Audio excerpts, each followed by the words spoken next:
जय हिंद, वंदे मातरम। दोस्तों स्वागत है आप सभी का हमारे चैनल पर। दोस्तों आपको बता दें, इस समय बड़ी खबर निकल कर आ रही है लॉकडाउन से जुड़ी हुई। जी हाँ दोस्तों, लॉकडाउन कितनी तारीख को खुलेगा या फिर जो है लॉकडाउन आगे बढ़ेगा, इससे जुड़ी बहुत ही बड़ी खबर आ रही है। दोस्तों आपको बता दें, कोरोना वायरस और लॉकडाउन से जुड़ी हर बड़ी खबर के लिए लाल बटन को दबाकर हमारे चैनल को सब्सक्राइब जरूर कर लें, जिससे कि हर ताज़ा खबर आप तक पहुंचाई जा सके। लाल बटन दबाकर चैनल को सब्सक्राइब करना ना भूले। दोस्तों आपको बता दें, इस समय भारत सरकार की तरफ से बड़ी खबर जुड़ी हुई आ रही है कि लॉकडाउन 14 अप्रैल के बाद खुलेगा या नहीं, मोदी सरकार क्या विचार कर रही है और किन किन राज्यों से जो है लॉकडाउन को हटाया जाएगा। 14 अप्रैल के बाद जो है बसें और ट्रेनें कहां कहां चल सकती हैं और किन किन राज्यों में दोस्तों जो है लॉकडाउन 14 अप्रैल से लेकर के 30 अप्रैल तक या 31 अप्रैल तक जारी रहेगा। तो ये भी दोस्तों इस समय की सबसे बड़ी खबर आ रही है। चलिए दोस्तों चलते हैं आज की तमाम बड़ी खबरों पर। लॉकडाउन से जुड़ी हुई बड़ी खबर, शुरुआत में इन रूटों पर चलाई जा सकती है ट्रेनें, यहां जारी है टिकटों की ऑनलाइन बुकिंग। जी दोस्तों, इस समय की सबसे बड़ी खबर आ रही है। आपको बता दें, लॉकडाउन के बाद यात्री ट्रेन सेवाओं को शुरू करने को लेकर जोनल रेलवे से लगातार रेलवे बोर्ड और मंत्रालय के बीच मंथन जारी है। साथ ही रेल लाइनों को भी दुरुस्त किया जा रहा है। लखनऊ, वाराणसी और इज्जतनगर मंडल की पटरियों पर 7,000 रेलकर्मी कार्य कर रहे हैं।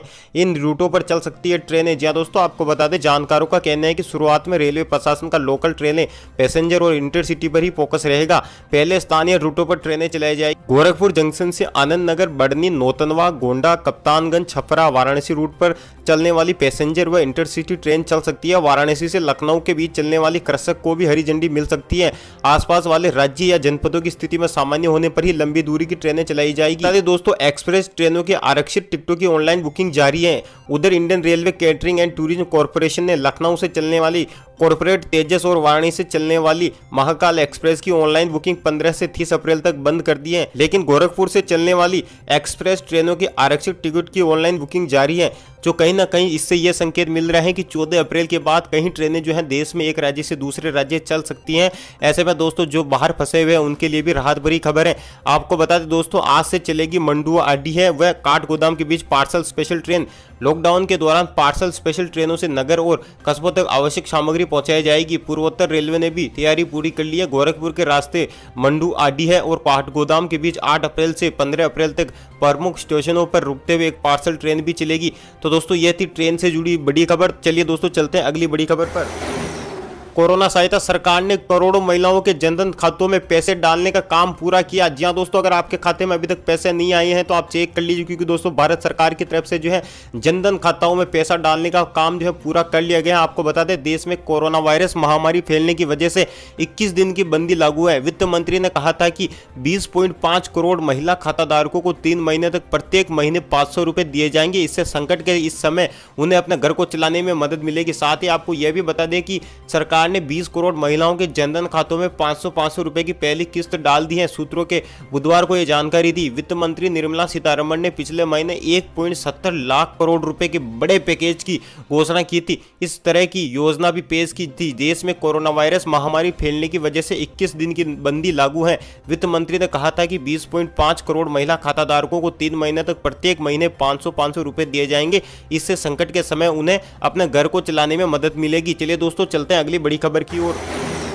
प्रधानमंत्री मोदी ने दिए संकेत, देश में 14 अप्रैल के बाद एक साथ नहीं खुलेगा लॉकडाउन। जी दोस्तों, आपको बता दें, कोरोना वायरस के संक्रमण को फैलने से रोकने के लिए देश में लॉकडाउन 14 अप्रैल के बाद भी जारी रह सकता है। प्रधानमंत्री नरेंद्र मोदी ने बुधवार को विपक्ष के नेताओं व राज्यों के अधिकारियों के साथ वीडियो कॉन्फ्रेंसिंग के जरिए आयोजित बैठक में ये संकेत दिए हैं। प्रधानमंत्री मोदी ने कोविड-19 के संकट पर बुलाई गई बैठक में राजनीतिक दलों के नेताओं से कहा कि देश में स्थिति सामाजिक आपातकाल जैसी है और कड़े निर्णय लेने की जरूरत है। उन्होंने इस बात पर भी जोर दिया कि उनकी सरकार की प्राथमिकता हर व्यक्ति के जीवन को बचाने की है।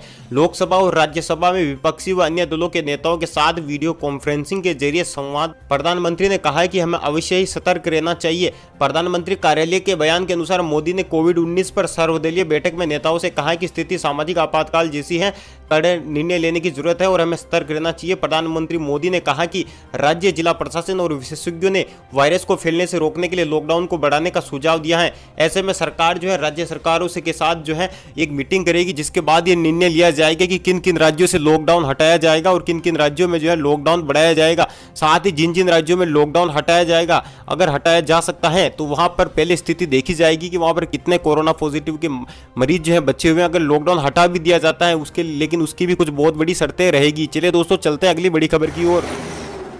कोविड-19 की मुफ्त टेस्ट पर राजी नहीं है निजी लैब, खटखटाएंगे सुप्रीम कोर्ट का दरवाजा। जी हां दोस्तों, आपको बता दें इस समय की बड़ी खबर आ रही है। आपको बता दें कोरोना वायरस की जांच फ्री में करने से संबंधित सुप्रीम कोर्ट का फैसला निजी लैब्स को रास नहीं आया है। वह शीर्ष अदालत के इस फैसले को चुनौती देने का मन बनाया है। शीर्ष अदालत ने बुधवार को अपने एक फैसले में कहा था कि कोरोना वायरस की जांच चाहे सरकारी लैब में हो या मान्यता प्राप्त प्राइवेट लैब में, इन दोनों जगहों पर जांच मुफ्त में होनी चाहिए क्योंकि ये एक बड़ी महामारी है। निजी लैब्स का कहना है कि कोर्ट का यह फैसला उनके साथ नैसर्गिक न्याय नहीं कर रहा है। उन्होंने इस फैसले को चुनौती देने के लिए 5 आधार तैयार किए हैं। कोर्ट ने अपने फैसले में कहा है कि कोरोना वायरस से संक्रमण की जांच NABL से मान्यता प्राप्त लैब्स में अथवा WHO या ICMR द्वारा स्वीकृत लैब या एजेंसी में होनी चाहिए। कोर्ट ने यह भी कहा था कि निजी लैब्स का भुगतान सरकार को करना चाहिए या नहीं, इस पर फैसला बाद में होगा। निजी लैब्स ने सुप्रीम कोर्ट के इस फैसले को चुनौती देने के लिए 5 आधार तय किए गए हैं। दोस्तों चलते हैं अगली बड़ी खबर की ओर। कोरोना के कारण हरियाणा के सरकारी स्कूलों में 12 कक्षा तक होगी ऑनलाइन पढ़ाई। जी हां दोस्तों, ये भी एक अच्छी खबर आ रही है। आपको बता दें कोरोना के संकट के बीच बच्चों की पढ़ाई का खासा नुकसान हो रहा है। इसको देखते हुए हरियाणा सरकार ने कदम उठाया है। हरियाणा के शिक्षा मंत्री ने बताया कि कोरोना महामारी के चलते प्रदेश के सरकारी स्कूलों के 1ली से 12वीं कक्षा तक के विद्यार्थियों को सामान्य परिस्थितियां होने तक ऑनलाइन पढ़ाई कराई जाएगी।